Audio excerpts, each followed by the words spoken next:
Hello दोस्तों, हम आज पढ़ने वाले हैं विभिन्न फसलों का ऑप्टिमम टेम्परेचर। क्या पढ़ने वाले हैं? विभिन्न फसलों का ऑप्टिमम टेम्परेचर। ऑप्टिमम टेम्परेचर क्या होता है कि जैसे कि किसी फसल की जो ग्रोथ के लिए एक निर्धारित तापमान की आवश्यकता होती है, तो क्या है? ऑप्टिमम टेम्परेचर है।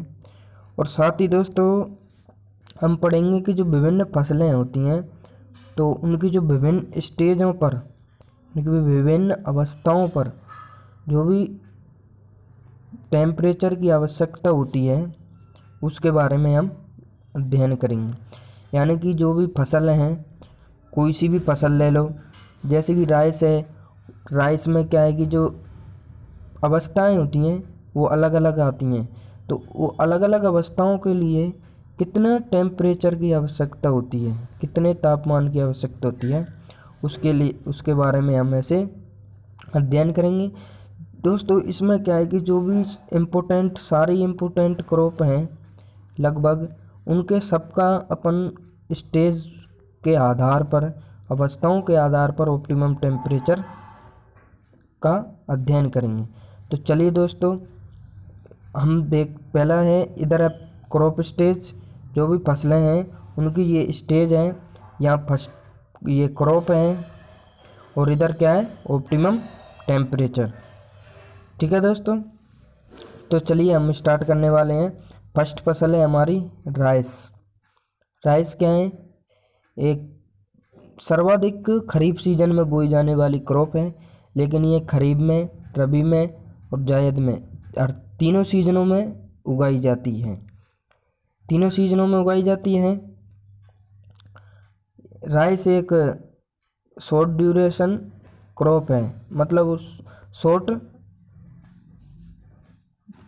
ड्यूरेशन टेम्परेचर वाली क्रॉप है, यानी कि इसको कम तापमान दिन में, एक दिन भर की अवधि में कम तापमान की ज़रूरत होती है। ठीक है दोस्तों, अब देखते हैं हम इसके स्टेज। राइस, तो राइस की जो ब्लूमिंग स्टेज है, राइस की क्या ब्लूमिंग स्टेज, अर्थात जैसे राइस है उसमें ये इस तरह के जो ब्लूम बनता है, अर्थात ये तना वाला स्टेज है, उसके लिए 26.5 से 29.5 डिग्री ऑप्टिमम टेम्परेचर की आवश्यकता होती है। ये दोस्तों ये टेम्परेचर क्या है?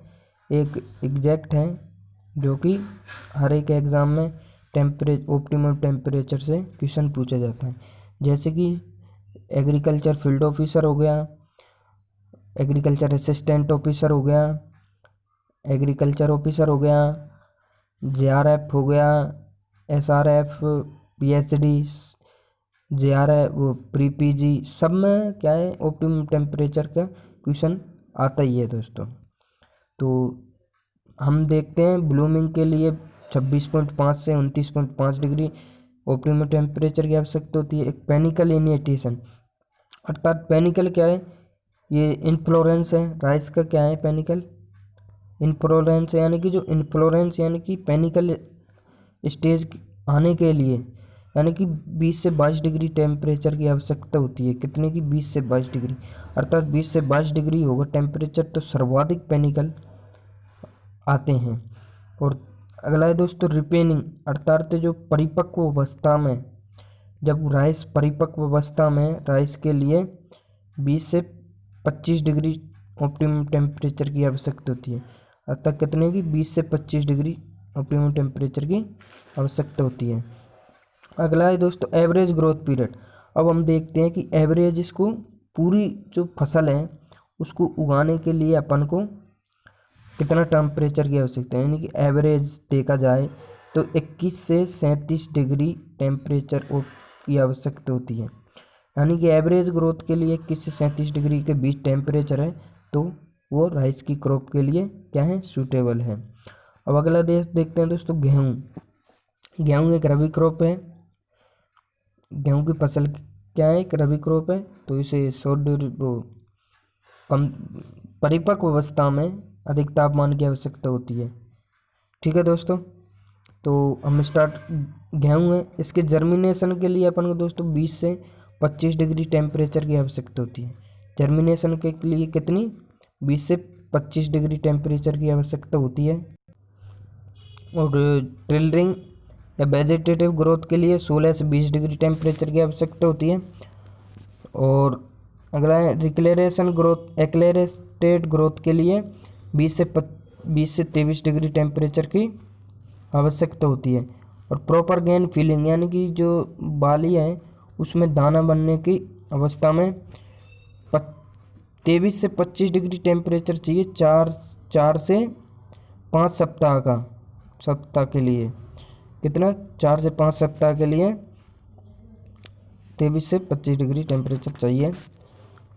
ठीक है दोस्तों, अगला है शुगर केन, गन्ना। गन्ना क्या है? एक लंबी अवधि वाली फसल है। ठीक है दोस्तों, गन्ना 3 प्रकार का है, अर्धसाली, एकसाली और खरीफ गन्ना। ठीक है दोस्तों, तो इसके लिए जो जर्मिनेशन के लिए 21 डिग्री टेम्परेचर की आवश्यकता होती है। ड्रिलिंग और फॉर्मेटिक के लिए 26.6 डिग्री की आवश्यकता होती है। वेजिटेटिव ग्रोथ के लिए 29.4 डिग्री की आवश्यकता होती है। और रिपेनिंग परिपक्व अवस्था में 12 से 14 डिग्री टेम्परेचर की आवश्यकता होती है। किसके लिए? शुगर केन के लिए। अगला चलते हैं दोस्तों पिजन पी, अरहर।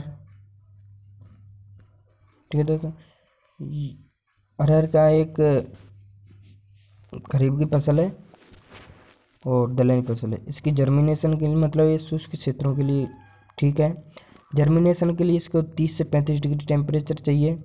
वेजिटेटिव ग्रोथ के लिए 20 से 25 चाहिए। फ्लावरिंग एंड पॉट सेटिंग के लिए 15 से 18 डिग्री टेम्परेचर की आवश्यकता होती है। और मैच्योरेशन यानी परिपक्व अवस्था में 35 से 40 डिग्री की आवश्यकता होती है। तो अर्थात दोस्तों हम कह सकते हैं इसकी जो मतलब एवरेज ग्रोथ की बात करें, एवरेज ग्रोथ के लिए इसको अपन कह सकते हैं 25 से 40 डिग्री टेम्परेचर की आवश्यकता होती है एवरेज ग्रोथ के लिए। किसको? पिजन पी को।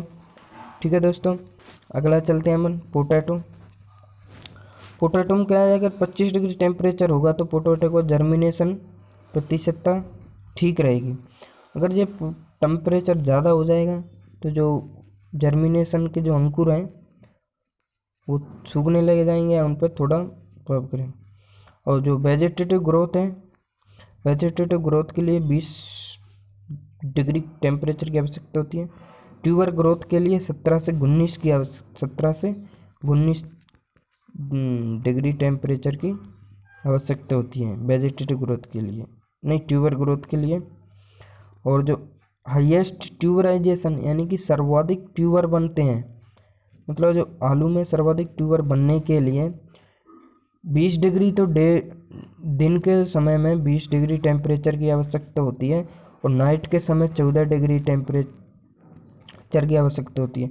उस समय सर्वाधिक ट्यूबरों का निर्माण, सर्वाधिक ट्यूबर बनने हैं।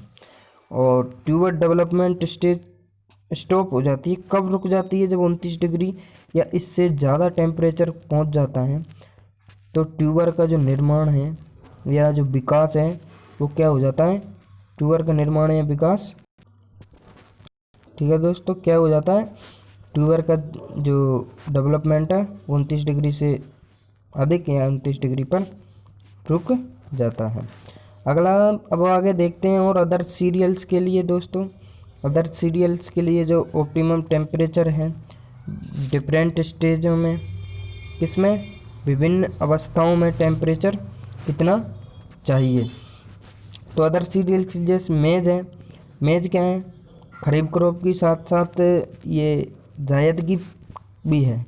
तो सर्वाधिक लगभग खरीफ क्रॉप में भी बोई जाती है और जायद में भी बोई जाती है। ठीक है दोस्तों, तो इसके जो मेज के जर्मिनेशन के लिए 21 डिग्री टेम्परेचर की आवश्यकता होती है। कितनी डिग्री की? 21 डिग्री मेज के जर्मिनेशन के लिए। मेज एंटायर ग्रोथ के लिए 32 डिग्री की आवश्यकता है। अर्थात जो मक्के की वृद्धि के लिए 32 डिग्री तापमान की आवश्यकता होती है। और अगला है दोस्तों सोरगम। सोरगम भी दोस्तों एक खरीफ क्रॉप है।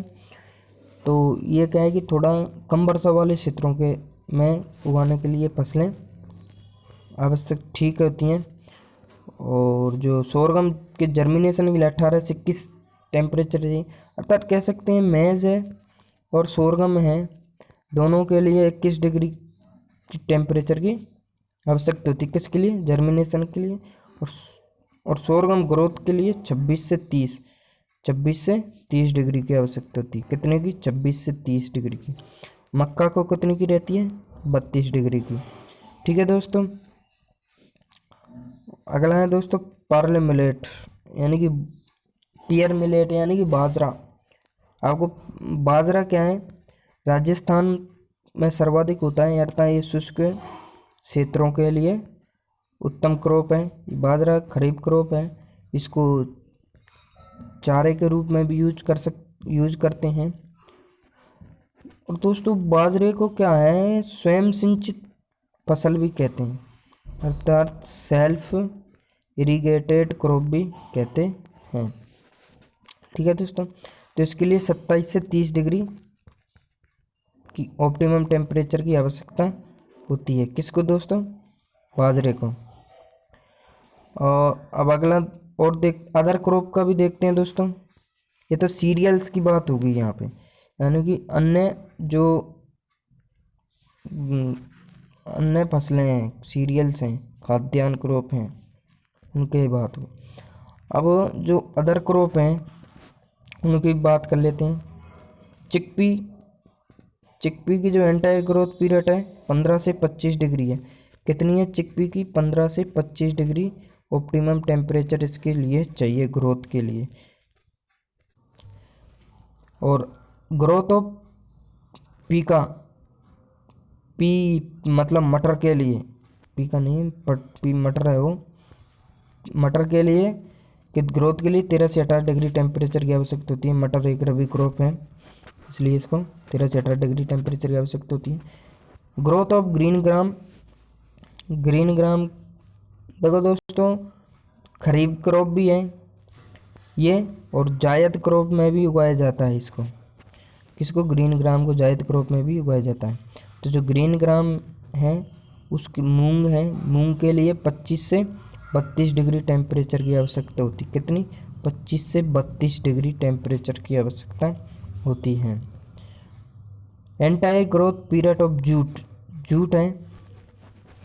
जूट भी क्या है? जूट के लिए 18 से 30 डिग्री की टेम्परेचर की आवश्यकता होती है। यह भी खरीफ क्रॉप में बोई जाती है। जूट भी क्या है? खरीफ क्रॉप में बोई जाती है और जायद में भी बोई जाती है। ठीक है दोस्तों। अगला है ग्राउंडनट के जो ग्रोथ के लिए 21 से 26.5 डिग्री टेम्परेचर की आवश्यकता है। 21 से 26.5 डिग्री की टेम्परेचर की कितनी होती है? आवश्यकता होती है। ग्राउंडनट आप एक खरीफ क्रॉप है। क्या है? खरीफ क्रॉप। ठीक है दोस्तों। सोयाबीन की जर्मिनेशन के लिए, सोयाबीन भी एक खरीफ क्रॉप है, तो इसके जर्मिनेशन के लिए 22 डिग्री टेम्परेचर की आवश्यकता होती है। और सोयाबीन के जो ग्रोथ के लिए 26 से 29, कितने दोस्तों? 26 से 29 डिग्री टेम्परेचर की आवश्यकता होती है सोयाबीन के ग्रोथ के लिए। 26 से 29, सोयाबीन के जर्मिनेशन के लिए 22 डिग्री, और सनफ्लावर के ग्रोथ के लिए 20 से 25 डिग्री टेम्परेचर की आवश्यकता होती है। और दोस्तों ये कॉटन का जर्मिनेशन है, तो उसके लिए क्या है कि 16 डिग्री से अधिक तापमान की आवश्यकता होती है, अर्थात इसके जर्मिनेशन के लिए 25 से 35 डिग्री टेम्परेचर की आवश्यकता होती है। किसकी? कॉटन के जर्मिनेशन के लिए। कॉटन की जो वेजिटेटिव ग्रोथ है उसके लिए 21 से 27 डिग्री टेम्परेचर की आवश्यकता होती है। कॉटन क्या है? कॉटन दोस्तों खरीफ क्रॉप है। इसकी जो बुआई है वो मई से जून के महीने में कर दी जाती है। लगभग मई के जो मई मंथ है उसमें कर दी जाती है। और दोस्तों अगला है टोबैको जर्मिनेशन, अर्थात तंबाकू की जो फसल है उसके अंकुरण के लिए 27 से 32 डिग्री टेम्परेचर की आवश्यकता होती है। कितने की दोस्तों? 27 से 32 डिग्री टेम्परेचर, 27 से 32 डिग्री टेम्परेचर की आवश्यकता होती है। ये दोस्तों हमारे जो क्या है कि सारी जो भी फसलें हैं लगभग जितनी जितनी इम्पोर्टेंट फसलें हैं उनका ऑप्टिमम टेम्परेचर पढ़ लिया, और साथ ही जो अपनी growth stage, different growth stage थी उसके लिए भी ऑप्टिमम टेम्परेचर पढ़ लिया। ठीक है दोस्तों। और जो खरीफ की क्रॉप होती हैं दोस्तों, खरीफ की क्रॉप के लिए क्या है कि जो भी खरीफ की फसल है उसके लिए 25 से 35 डिग्री ऑप्टिमम टेम्परेचर की, मतलब 25 से 35 डिग्री टेम्परेचर की आवश्यकता होती है खरीफ की जो फसलें उगाने के लिए, 25 से 35 डिग्री। और दोस्तों जो रबी की फसल है, रबी क्रॉप हैं, उनके लिए क्या है दोस्तों, उनके लिए 18 से 26 डिग्री टेम्परेचर की आवश्यकता होती है। 18 से 26 डिग्री टेम्परेचर होता है उसके लिए, आप रबी की फसल के लिए तापमान की आवश्यकता होती है। ठीक है दोस्तों, थैंक यू दोस्तों। आपको वीडियो पसंद आई होगी, और ऐसी इम्पोर्टेंट टॉपिकों पर वीडियो प्राप्त करने के लिए हमारे चैनल को लाइक करें, शेयर करें, सब्सक्राइब करें और बेल आइकन दबाना ना भूलें। थैंक यू दोस्तों।